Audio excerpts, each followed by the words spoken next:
Good evening, ladies and gentlemen. My name is G. Cole, and welcome to Homegrown, where I get to share with you some good music while talking to some great people.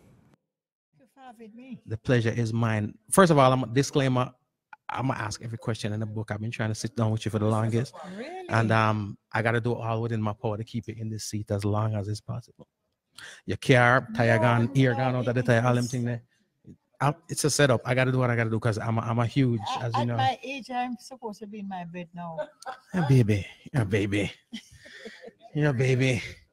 Marcia, here's the thing. The music is on iTunes. We can go listen to the music anytime, but we don't get an opportunity to sit down and chat with the likes of a Marcia Griffiths. So take me back. I know this is the Mother's Day show. Take me back to a young Marcia. I know you grew up in Kingston. How did you fall in love with this music so that at this 2018, I'm sitting down here talking with one of my favorite vocalists all time, is Marcia Griffiths? Well, first of all, I don't want to fall in love. I like to stand. Mad. Yes, I love it. I stand in love from an early age. Right. You know, before I started professionally, I just used to love to sing. Right. I used to harmonize everything I hear playing on the radio. No matter how many harmonies in it, Mm-hmm. I would find one. Wow. And that's how it all started. But professionally, there was a duet in Jamaica called the Blues Busters, Mm-hmm. and he had a girlfriend who lived the same place where I was living. And he heard me singing with this guy who lived in the same yard where I live in West Kingston, Right. Newton. He had a guitar, and Newton learned this little song called Wall of Love. And because I love harmony so much, when Newton was doing this song, Mm-hmm. I found the harmony to the song. Wow. And Philip James, Mm-hmm. he heard me the night singing and said, "Wow, this little girl can sing," So How old were you at this time? I was 10. Wow. And I remember it was close to Easter Monday, Mm-hmm. and they usually have morning concert at Carp Theatre. Right. So Baron Lee was supposed to be performing there, Easter morning show. Right. And Bossy said, "Boy, I have to put you on the stage Easter Monday." Anyway, long story short, he went to Baron and tell Baron about this little girl, and everybody fight it down, and Mm-hmm. because him say, "I can come and do one song." So my favorite song at the time was Carla Thomas, "No Time to Lose." Right. That was a popular song in Jamaica, and I was inspired by Aretha Franklin, Carla Thomas, Dionne Warwick, Nancy Wilson. Those were my inspirations because we were influenced by American music at Yeah. that time, So Yeah. I just love that song, "No Time to Lose."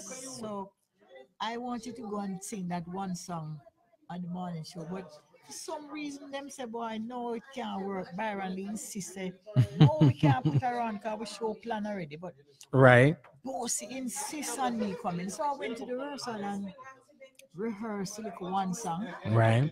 But they were so reluctant to back me. Anyway, we do the song, and Easter Monday morning now, make a nice little dress car was 99 pounds. And I love when my clothes fit me tight. So I had an owl to the bone. Right. Right. I went on stage. So Tony Verti introduced me. Let me tell you something. When we walk out there, I don't know that about stage and all that. So me stand up there waiting for the guitar to introduce the song, because that's how the song started with the guitar. Mm-hmm. And like from yesterday, me can't hear the intro. And when we turn and I look, never know say I mustn't turn and look. We see everybody around there laughing and all that. So then we know that this is purpose, Right. Them Right. plan Right. to It's a sabotage setup. me, yeah. Mm. And look here, I know that God did have a plan for me, because I hear a voice say, "Little girl, you better start singing, because the audience start to get uneasy." Right. Like they must say, "So what going up there?" Yeah. And me, the voice say, "Start sing." Bring up your mic. And me just start to sing, "No Time to Lose." And them better follow me when I start. And look here, those days when you're singing another female artist song, you emulate them to the T. You want to sound like them. Right. You dot the I's and you cross the T's and you want to sound like Aretha. Right. Or if it's a Carla Thomas, whatever it is. Mm-hmm. And when I was singing the harmonies while I was doing the melody, and they couldn't believe it. So every time I make a slower and sing the harmony, the place just went up in. Wow. The 10-year-old girl. Wow. And the rest is history. History, as they took me say. to Studio One the very same day. From Carib Theatre to Studio One, I saw Bob Marley. The only person I knew there at the time was Bunny Wailer, because we went way back from kindergarten. Right. And I saw Sister Rita, Ken Boo, Delroy Wilson, all the great entertainers were there. Wow. And I went straight in the studio. And when I called this little guy, know that we was doing the song with the guitar. Mm-hmm. And he might tell me, say, boy, nobody going there, no nervous thing. You know? So I said, no, man. And he's him going to go get nervous. And Jackie Mitu said to me, little girl, you know the song? So I said, yes. And him said, because they wanted us to sing, and so they could find the chords for the song. And he was nervous. So anyway, I started to sing the song, and they found the chords, and I ended up doing the song all by myself. And he was very upset. Wow. But anyway. So it was supposed to be a duet. Duet. It is a duet. Right. So you ended up recording that one by yourself? Yes, and harmonizing it too. Wow. 10 years old. 10 years old. Yeah. Wow. It's amazing you mentioned that when it comes to, you know, the lineage and so forth, where you started. Coming back to present day, you've got an extensive catalog. You could probably rock a stage for hours just dropping classics after classics. With a vast catalog like yours, do you still get excited about creating new music? Of course. Because, I mean, that's what life is about, you know. Right. You know, variety. And every day, you know, you find something new, ideas. Mm-hmm. You know, you have to have a vision and you have to move with the times. This is a different generation. Right, know? Right. So attention span is not there. Yes, so that's why I like to mix with the youth. Mm-hmm. And I do a lot of collaborations with the younger artists. Right. You know, it's like from Bob Andy or U-Roy to Romy and Virgo. I've done 50 collaborations with different people. Wow. You know, so it's amazing and a wonderful feeling for me that I can stand on a stage and do a song with Skip Marley, who is his third generation, because I was there with the Bob Marley, and I was there with Ziggy and Steve and Damien and all of them, and now I can go on a stage third generation, do a song with Skip. So it is awesome. It is an awesome feeling for me to know that I'm the same person doing all these things, first, second, and third generation. Wonderful. And I mean, that's amazing. That's amazing. Now, 10-year-old Marcia Griffiths, back then, nervous on stage for 2 minutes and then blowing down the place. Did you ever imagine that a day would come when we'd be looking at you and saying, hey, you're the queen of reggae music? Never. I had no vision of this because, first of all, my father never wanted me to be a singer. He thought singing was degrading, and he didn't want me to sing at all. But I know that this is something that is ordained from the Almighty God himself. No apology when I say that. Wow. Because I yearned from a young age that I want to serve mankind. Right. I don't know what it would be for me to serve mankind. Right. Because it would limit me if I was even a doctor or a nurse, which I don't like. Right. And touch the flesh, but you can't touch the soul. That's right. But God had a bigger plan for me. Right. So I can touch souls to the four corners of the universe, which no doctor in the universe can do. Wow. So that is the greatest feeling for me. That's the plan he had for me, to touch souls, to reach out, to teach, to educate, to uplift. Wow. You know, it is amazing when I can stand on stage and know that I can reach out in my audience and make someone happy and that touch you do someone's soul, and they send that positive vibration back to me. Right. I am totally, instantly rejuvenated. I love it. I love it. And you have that warmth that transcends the music too. I remember You probably won't remember, but I ran into you. My daughter loves music just like I do, and every time she meets an artist that she likes, it's auntie. She's not, if I introduce her to an artist and she likes the artist, she'll say, "Oh, auntie this, auntie that," and I'm like, "Stop saying that." I ran into you in Coral Springs once, and she was with me, and I felt the same way. And I said, "Auntie Marcia," and then she looked at me after and she said, "Didn't you tell me that?"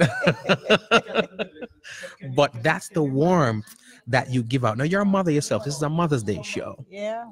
What does Mother's Day mean to you?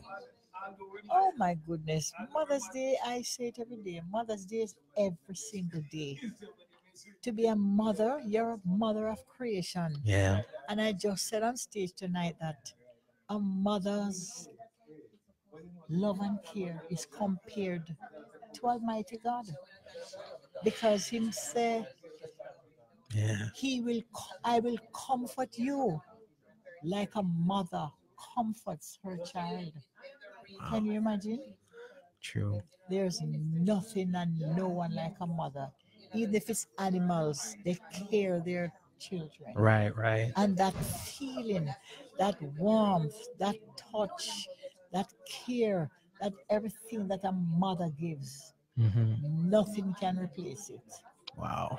That's beautiful. And it is absolutely true. I used to sometimes I used to tell my dad, I said, listen, it's not your fault or whatever the case may be, but mothers are in a place in our lives that you can never be. Doesn't mean we don't love you.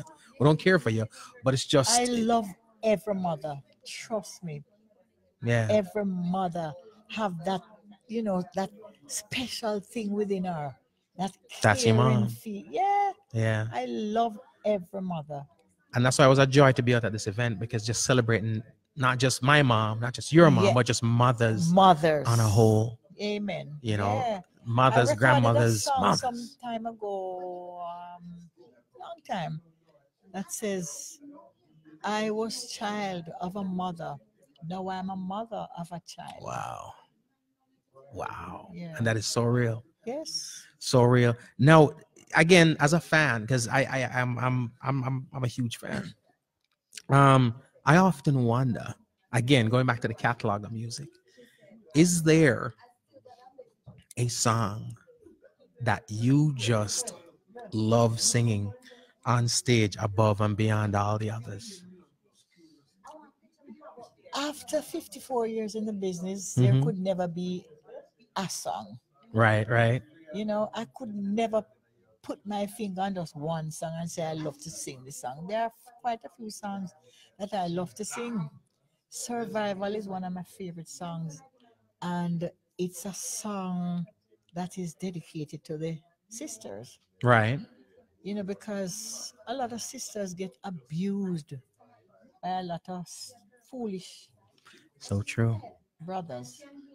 So true. That hits home. Unwise, don't respect our love woman, and I did that song. That song is written by Brendo.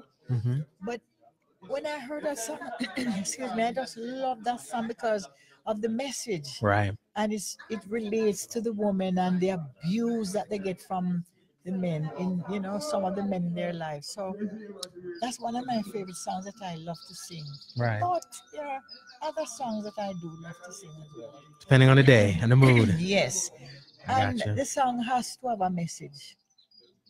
No, it's amazing because a lot of times the audience is out there and they're feeling it, and a lot of times in their eyes, sometimes I think they get the impression that you're just out there doing the job. But a lot of times as an artist on stage, you're giving it, they're loving it, but they have no idea how much you love it too. Oh, of course.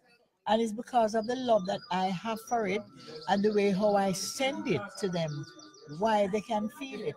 Because Absolutely. if you don't feel it first, they can't feel it. That's so So you true. have to send it. It's the way you send it out. It goes out there and it manifests. That's why we say the word is a power, and it goes out there and it manifests and becomes flesh. So we have to be careful of our utterance and the things that we say. True. So it come back to haunt us. Words of power. Yeah. The pen is wow. In 1989, the song Electric Boogie was remixed, and it birthed, of course, the Electric Slide, and has gone on to be the all-time biggest selling single of a female singer. How did Electric Boogie change the career of Marcia Griffiths? I don't know if it changed my career Mm-hmm. because that song was originally done in 1982, Mm-hmm. written by Bonnie Wheeler. And it was released and went to the number one spot in Jamaica, and it was always there, Wow. going. So it was the same original Electric Boogie Mm-hmm. that was being played in Washington, D.C., when the group of people who came together and put this dance to the song Electric Slide. in Washington, D.C., Electric Mhm. Slide, they used to do the moonwalk to the dance first. Right. And this is 1989. Mm-hmm. So because it was going so well, and I was looking for Bonnie to do a video. Couldn't Right. find Bonnie. So, when I finally found Bonnie in Jamaica, he was doing a video for his own version. Oh, okay. Okay. Have Electric Boogie. Yeah, but originally that song was written. Let me tell you quickly. Mm-hmm. This is a story that a lot of people would never even dream. Right. I3, Judy Rita and myself, we went to Canada to do a show. Mm-hmm. And of course, in a male-dominated business, 9 out of 10 times you're not being paid. And Right. you get some hard luck story. But because you're a woman, Right. you can't tell them some things like, well,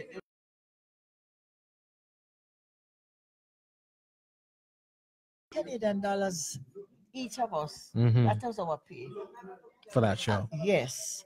And I took my little $700 and I was walking downtown and I saw a reading box that I fell in love with. Mm-hmm. And I just buy that reading box and I took it home. But this reading box could play every beat and every Right. sound, Hawaiian, bossa nova, cha-cha, and all the beats. But I fell in love with one particular rhythm on the box. They call it the repeater sound. The piano going ding ding ding ding ding ding ding ding ding ding ding. Mm-hmm. So Bonnie and I go way back. So he always visit and bring nice fruits for me and everything from Portland. Right. So I said, Bonnie, look at this box and listen to this sound. And oh gosh, he was fascinated too. So I love that rhythm so much that Bonnie did the beat first, boop, bop, boop, bop, and put the ding ding ding ding ding ding ding ding Right. beat going, Mm-hmm. and he recorded that, took it to Portland where he was living at the time, came back the following day with the song, Wow. and then we used the same rhythm box to overdub at least 10 or 11 keyboard Wow. parts. Wow. And then Colleen, Sly, and Robbie, and they did the overdub on the thing. And that was it. Everything was done spontaneous. We never sleep on anything. And it was just out. It's just a Amazing. happy song.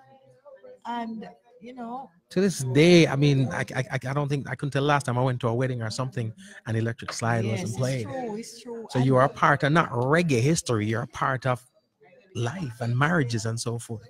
But I mind people ask you for pay for part of divorce and everything, because it's a lot. Now you mentioned the I3s. A question I always had was, I feel kind of robbed, How come there was never an I3s album? of course, There is? there are two I3's album. The first one is called The Beginning. Mm-hmm. The next one, The Beginning, was produced by Tom Bell. Now, is that the one that I3 singing Bob Marley? That's the second one. So, but the I3 first one sing- is I3's originals. Yes. Come, sing this song to you. You know what she- Glenn, ladies and gentlemen. So that first album was original music? Original I3's music? Yes, Oh, definitely. I gotta go get that. Original songs. Was it ever on vinyl? Yes. I gotta go find that. I had no idea. I only knew of the one that was I3 singing Bob. No. Wow. And I know time's of the essence. Let me ask you this, because I have this thing that we are doing here that we're talking about, South Florida artists and so forth. You are the gold standard. Once you have achieved excellence as human beings, we tend to look at what's next. Who's the next Michael Jordan? Who's the next Usain Bolt? Who's the next Biggie or Pac? Is there any young female artists out there right now that when you see them do their thing, you say, you know what, I'm a little comfortable with the game. This will be all right. Is there any female artists out there right now that you look at and you say, you know what, we'll be all right? Well, there are quite a few female out there, and if I have to pat myself on the shoulder, I Mhm. will do that. To have inspired almost everyone, I didn't say it. They always acknowledge in interviews Absolutely. that I have been their inspiration, role model over the years. So it is such a pleasure to know that it's no more male dominated.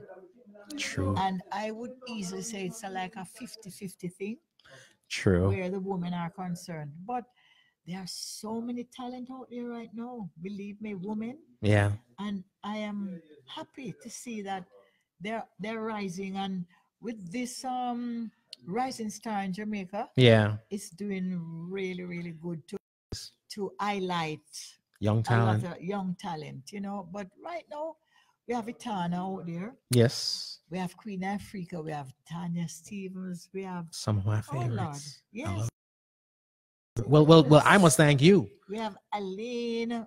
Oh my Tessan. goodness, Tessa. Oh Lord.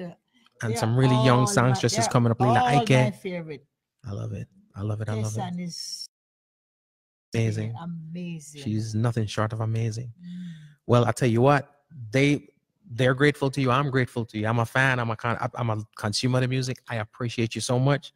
Thank you so much, first of all, for Thank taking the you. time. I know we've got to run. Ladies and gentlemen, this is Miss Marcia Griffiths. And I don't know when we're going to do this again, but the next time it's going to be a kidnap situation. We're going to be sitting down Well, for 2 hours. We're going to talk about everything. 2 hours is not enough. Well, you said it, and it's on video. So so we'll go for 4. We can do that. Oh, about doubling it. So I'm loving it. I'm loving it. I'm getting excited. You see, This is a journey, 54 years, you know. So we can't wrap it up in a couple of hours. No. What we should probably do is 1 a week. Yes. All right. You heard it. Sounds more like it. When I'm on here by myself, I don't get no hearts, but Marcia Griffiths is on and it's all hearts and all them things. I'm not a hater on nothing. Look but here, first of all, well, I should say before I go, Mhm. I have to say to my people, my friends, my fans, well, they are now my family. Mhm. I am thankful that God has preserved me for 54 years in the business, but trust me, the only reason why I'm sitting here now with you is Mhm. because of the fans. Absolutely. Because in a male-dominated business, I mean, I would have gone long ago. Come on, gone. But the Yeah. experience that I've had, and the holes and the ups and the downs, and you go and travel so far. I don't like to fly. I hate flying. And then when you fly and go places, hard luck story, no money, and you know, Yeah. You've seen it all. when you walk out on the stage and you see, you know, the People, love, Yeah. it's only the love that has kept me. And I just want to tell everyone right now that I will continue to give love as long as you keep sending it back. We just exchange it and rejuvenate ourselves, you know, through the power and the medium of this music. Nakikinig música Homegrown with G. Cole. Estás escuchando Homegrown con G. Cole. 您现在正在收听的是 Homegrown with G. Cole. You're listening to Homegrown with G. Cole.